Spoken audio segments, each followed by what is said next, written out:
یہ ہے افریقہ، دنیا کا سب سے بڑا کانٹیننٹ جو بے شمار نیچرل ریسورس سے مالا مال ہے۔ پوری دنیا کا 30% نیچرل ریسورس افریقہ میں پایا جاتا ہے، چاہے وہ گولڈ ہو یا ڈائمنڈ ہو یا لیتھیم ہائیڈرو سولر انرجی ہو یا پھر گیس یا آئل ریزرو ہو۔ اس کے علاوہ ایگریکلچر کے لیے بھی افریقہ کی زمین بہت زیادہ اچھی ہے، لیکن اتنا کچھ ہونے کے باوجود افریقہ دنیا کا سب سے غریب کانٹیننٹ ہے۔ افریقہ کی 40% پاپولیشن شدید غریبی کی شکار ہے، لیکن ایسا کیوں ہے؟ اتنا کچھ ہونے کے باوجود افریقہ آج صرف غریبی، بھوک، کرپشن اور پولیٹیکل انسٹیبلٹی کی وجہ سے ہی کیوں جانا جاتا ہے؟ عام طور پر لوگوں کا یہی خیال ہے کہ ان سب کی وجہ سے ویسٹرن کنٹریز کا اپنے فائدے کے لیے افریقہ کو ایکسپلائٹ کرنا اور افریقن لوگوں میں میکس لیول کرپشن کا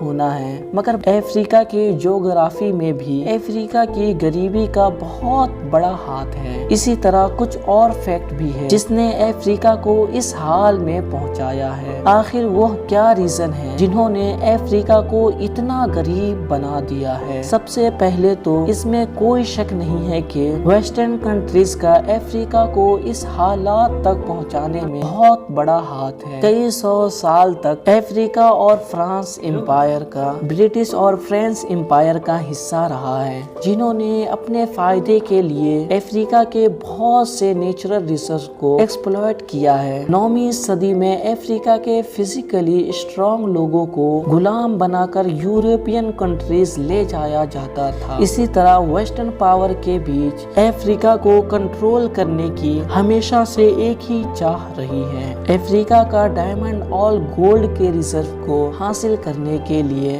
ہزاروں افریقن لوگوں کو غلام بنایا گیا، کتنے ہی لوگوں کا بے دردی سے قتل کیا گیا۔ یہ کام ویسٹرن پاور کیسے کرتی ہے؟ اس پر ایک ہالی ووڈ مووی ہے، بلڈ ڈائمنڈ، آپ لوگ وہ جانکاری کے لیے ضرور دیکھیے۔ دنیا کے سب سے بڑی فوڈ سپلائر کرنے والی کمپنی کارگل چاکلیٹ بنانے کے لیے جو کچھ افریقہ میں بچوں کے ساتھ کر چکی ہے، تو نو ڈاؤٹ افریقہ کو اس حال میں پہنچانے میں ویسٹرن پاور کا بہت بڑا ہاتھ ہے۔ لیکن یہ ایکسپریشن برٹش امپائر نے سب کانٹیننٹ میں بھی کی، سنگاپور میں بھی کی، لیکن یہ سارے کنٹریز افریقہ سے بہت بہتر حالات میں ہیں۔ اور یہیں پر آتی ہے افریقہ کی جغرافیکل پرابلم۔ کسی بھی کنٹری یا کانٹیننٹ کے لیے کوسٹ لینڈ بہت ہی ضروری ہوتی ہے۔ دنیا کا 80% ریٹ سمندروں کے تھرو ہوتا ہے۔ کوسٹ لینڈ اصل میں زمین کے اس حصے کو کہتے ہیں جو سمندر کے ساتھ ہوتے ہیں۔ خیر میپ میں تو افریقہ کی کوسٹ لینڈ بہت بڑی معلوم ہوتی ہے، کیونکہ تقریباً ہر سائڈ سے اس سے سمندر لگتا ہے، مگر انفارچونیٹلی افریقہ کی میجورٹی کوسٹ لینڈ اس قابل نہیں کہ وہاں پر سی پورٹ بنائی جا سکے، اور اسی لیے اس کوسٹ لینڈ کا بہت تھوڑا ایریا سی ٹریڈ سے کنیکٹڈ ہے۔ دوسری طرف یوروپ افریقہ سے چھوٹا ہے، مگر اس کی کوسٹ لینڈ افریقہ سے زیادہ ہے، اور اسی لیے دنیا کا 40% سی ٹریڈ یوروپ کنٹرول کرتا ہے۔ اس طرح سوائے ریور نیل کے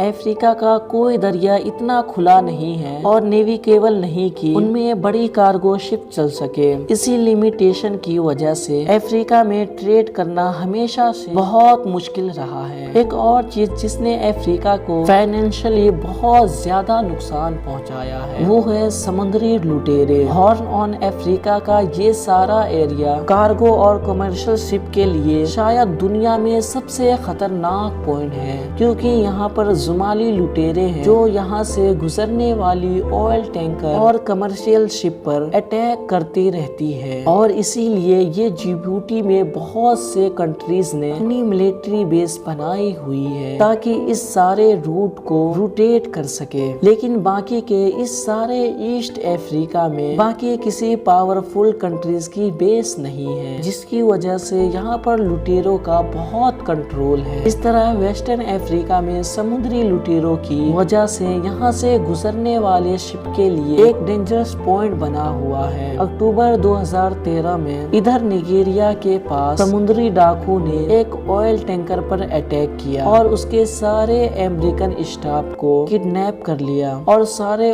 آئل ٹینکر کو لوٹ لیا اور اپنی ساری ڈیمانڈ منوا کر ہی اس شپ کے اسٹاف کو چھوڑا۔ اس طرح کے اور بہت سارے واقعات اس ایریا میں ہوتا رہتا ہے، جس کی وجہ سے زیادہ تر کنٹریز افریقہ کے اس سارے روٹ کو اوائڈ کرتے ہیں اور اس وجہ سے افریقہ کو بہت ہی زبردست ٹریڈ اپورچونیٹی سے ہاتھ دھونا پڑتا ہے۔ اسی طرح افریقہ کا نوجات سائڈ گرم اور خشک ہے۔ اسی نوجات سائڈ پر سہارا ڈیزرٹ ہے جو کہ دنیا کا سب سے زیادہ گرم ریگستان ہے۔ دوسری طرف اگر ہم ساؤتھ کی طرف آئے تو یہاں لش گرین جنگل ہے، فش اور نیچرل ریسورس ہے۔ تو افریقہ کا ناردرن اور سدرن ایک تسلسل رہتی ہے اور اس کی بڑی وجہ یہ بارڈر ہے جو برٹش امپائر اور فرانس امپائر نے 9ویں صدی میں ڈیسائیڈ کیا تھا۔ برٹش امپائر نے ایسے ہی بارڈر مڈل ایسٹ میں بھی بنایا ہے، جن کی وجہ سے آج تک وہاں پر پیس نہیں ہو سکا۔ ان سارے ویڈیو کو ہم کسی اور ویڈیو میں ڈسکس کریں گے کہ کیسے ویسٹرن پاور نے اپنے فائدے کے لیے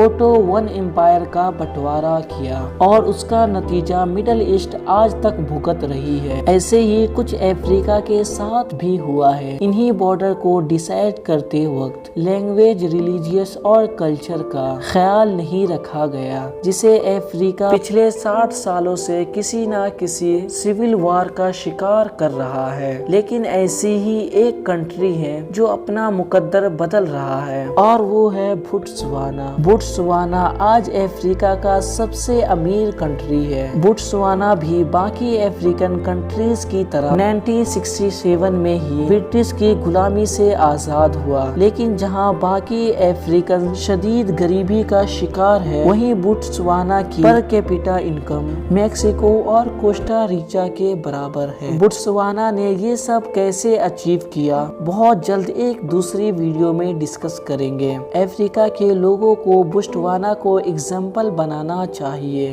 اور انہیں سمجھنا چاہیے کہ کوئی باہر سے آ کر ان کا حالات ٹھیک نہیں کرے گا اور چیزیں خود ان کے ہاتھ میں لینی پڑے گی۔ ابھی ریسنٹلی چائنا اور رشیا کے افریقہ میں آنے سے کچھ زبردست امپورٹنٹ کنٹریز بننے والا ہے اور اس پر بھی ہم بہت جلد ایک ویڈیو بنائیں گے۔ خیر، اگر آپ کو یہ ویڈیو اچھی لگی تو ویڈیو کو لائک کریں۔ پھر ملتے ہیں کسی دوسری ویڈیو میں، جب تک کے لیے الوداع۔